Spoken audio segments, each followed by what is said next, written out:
रामपुर गांव में शंकर अपनी बेटी काजल के साथ रहा करता था।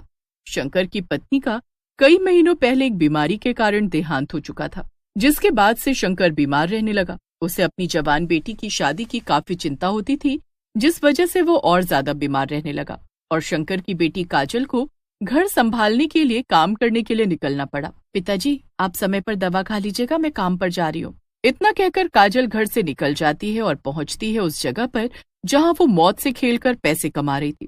दरअसल काजल मौत के कुएं में मोटरसाइकिल चलाकर लोगों का मनोरंजन किया करती, जिसके लिए उसे अच्छे खासे पैसे मिल रहे थे। हालांकि लड़की को गांव वाले पहली बार मोटरसाइकिल चलाता हुआ देख लंबी लंबी कतार में मौत के कुएं का ये शो देखने आया करते। अरे बाप रे, जहां आज भी हम अपनी बेटियों को घर से निकलने देने पर कतराते हैं, वहां इस लड़की को देखो किस तरह से मौत के कुएं में मोटर बाइक चला रही है। अरे लड़कियों के अंदर इतनी हिम्मत, बाप रे बाप। जिसकी भी बेटी है, मैं तो भगवान से यही दुआ करूंगी कि इतनी हिम्मत वाली बेटी भगवान सबको दे। मैं भी पहली बार किसी औरत को मोटर बाइक चलाते हुए देख रहा हूँ। सच में जिसकी भी बेटी होगी बहुत खुश नसीब बाप होगा वो। जहाँ एक तरफ काजल को देखने लोगों की भीड़ लग जाया करती, वहीं दूसरी तरफ काजल के गांव का ही चंदन उसे वहां लेकर आया था, जो खुद भी दूसरी तरफ मौत के कुएं में लोगों का मनोरंजन किया करता। अरे चंदन, जिस लड़की को तू काम दिलाने के लिए लेकर आया था, उस लड़की ने तो हमारा सारा काम खराब कर दिया है। देख जरा लोगों की कितनी लंबी लाइन लगी हुई है और हमारे पास गिनती के 5 लोग हैं। अरे कमाने की बात तो छोड़ो, जो लगाया है वो भी नहीं निकल पाएगा। तूने सही नहीं किया, अपना ही काम खराब कर लिया है तूने। मैंने तो सोचा था लड़की है, मोटरसाइकिल का नाम सुनते ही कहेगी साइकिल तो मुझे चलानी नहीं आती। तुम मोटर बाइक की बात कर रहे हो, वो भी मौत के कुएं में। लेकिन इसकी हिम्मत की दाद देनी पड़ेगी। देख चंदन, अगर इसी तरह चलता रहा तो मुझे अपना ये काम बंद करना पड़ेगा, या फिर मुझे कुछ ऐसा करना पड़ेगा जिससे लोग मेरे पास आए। इस तरह दूसरी तरफ भीड़ लगी हुई है। अब काम तूने खराब किया है तो इसे तू ठीक कर, वरना नौकरी छोड़कर चला जा। चंदन को मौत के कुएं में शो करने के अच्छे खासे पैसे मिल रहे थे और चंदन की बस इतनी गलती थी कि वो काजल को लड़की समझकर उस मौत के कुएं में मोटरसाइकिल चलाने का काम दिलवा देता है। उसे लगता है काजल ये काम नहीं करेगी, लेकिन काजल की हिम्मत देखो, वो इस काम को बड़े ही शिद्दत से सीखती है और इस काम को करने लगती है। इस बारे में सिर्फ चंदन जानता था और काजल के पिता। अब देर शाम काजल घर आती है। ये क्या, आपको खाना बनाने की क्या जरूरत थी? मैं तो आ ही रही थी ना। क्यों, खाना सिर्फ लड़कियां ही बना सकती हैं? अरे जब लड़कियां मोटरसाइकिल चला सकती हैं तो आदमी खाना तो बना ही लेंगे ना। अब खाकर बता कि खाना कैसा बना है और थोड़ा आराम कर ले।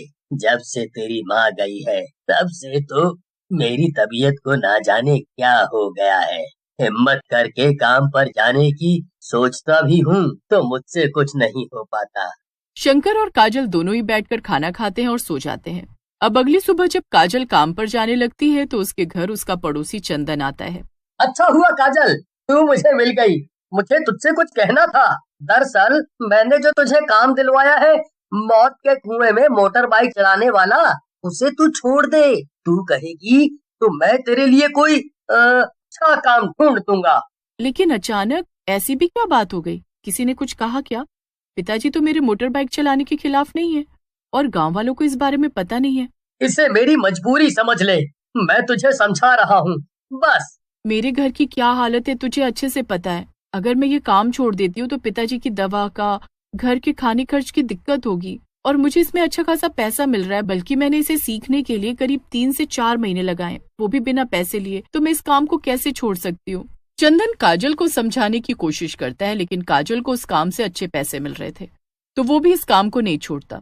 इधर चंदन का मालिक उसे हर रोज सुनाने लगा था, क्योंकि उसके मौत कुएं का शो देखने कोई नहीं आ रहा था और इस वजह से चंदन की नौकरी। अब एक रोज ऐसे ही देर रात तक काजल घर नहीं आती। शंकर काफी परेशान हो जाता है, लेकिन काजल का कहीं अता पता नहीं चलता। जब शंकर काजल को ढूंढने निकलता है तो उसे काजल के मालिक से पता चलता है कि काजल देर शाम ही घर के लिए निकल गई थी। कई दिन बीत जाते हैं, काजल का कोई अता पता नहीं चलता और इस तरह महीनों बीत जाते हैं और गांव वालों को लगता है कि काजल अपने बूढ़े बाप को छोड़कर कहीं चली गई है अपनी नई जिंदगी की शुरुआत करने। अरे शंकर काका, ऐसे हैं आप? सुनकर बहुत दुख हुआ कि काजल आपको छोड़कर चली गई, वो भी इस हालत में। ये तो बहुत गलत है। मुझे अपनी परवरिश पर पूरा भरोसा है। मेरी बेटी मुझे छोड़कर नहीं जा सकती। उसके साथ कुछ गलत हुआ है।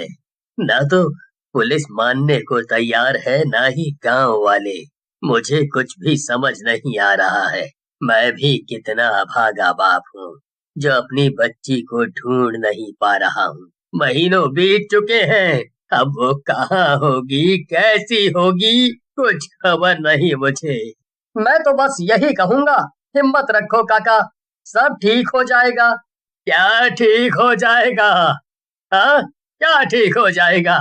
एक बाप के लिए इससे बड़ा दुख और क्या हो सकता है कि उसकी बेटी महीनों से गायब है। धीरे धीरे कई और महीने बीत जाते हैं। इधर काजल के अचानक गायब होने के बाद लड़की वाला मौत का कुआं बंद हो चुका था, जिसके बाद लोगों को हार कर चंदन के मौत के कुएं के शो में जाना पड़ा और चंदन का काम एक बार फिर से चल निकला। पिछले कुछ दिनों से गांव वाले दहशत में थे। दरअसल गांव में एक बाइक सवार लोगों को लिफ्ट देता और उसके बाद उसकी मौत हो जाती और उसकी लाश मिलती मौत के कुएं में, जिसमें काजल मौत के कुएं का शो दिखाया करती थी।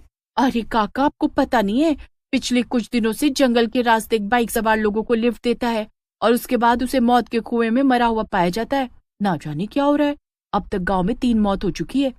धीरे धीरे मौतों की संख्या गांव में बढ़ने लगती है और एक रोज तो चंदन के घर मातम का माहौल बन चुका था और ये मौत चंदन की पत्नी और माँ की थी। दरअसल वो शहर से गांव लौटते वक्त इस बाइक सवार से लिफ्ट मांग लेते हैं, जिसके बाद दोनों की लाश मौत के कुएं में मिलती है।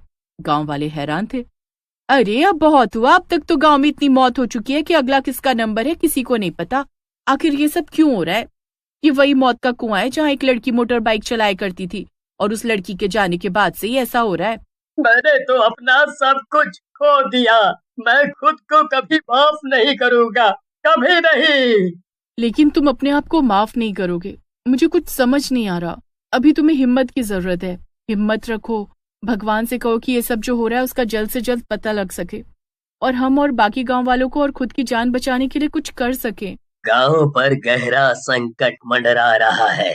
आखिर हमसे क्या भूल हो गई कि गांव में हर रोज किसी न किसी की मौत हो रही है और ये गलत है। हम ऐसे हाथ पर हाथ रख कर तो नहीं बैठ सकते।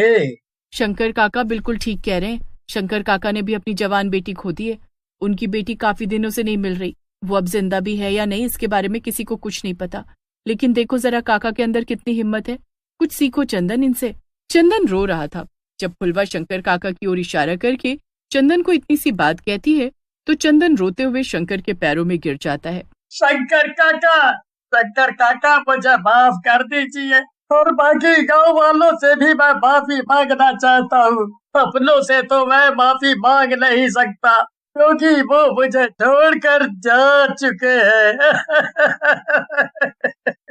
अरे क्या बात कर रहा है? लगता है अपनी पत्नी और माँ को खोने का गहरा सदमा लगा है चंदन को। मैं सारे गांव वालों का दोषी हूँ, खुद अपने घर वालों का भी, क्योंकि इस काजल की आप लोग गायब होने की बात कर रहे हैं उसे मैंने ही मार डाला था।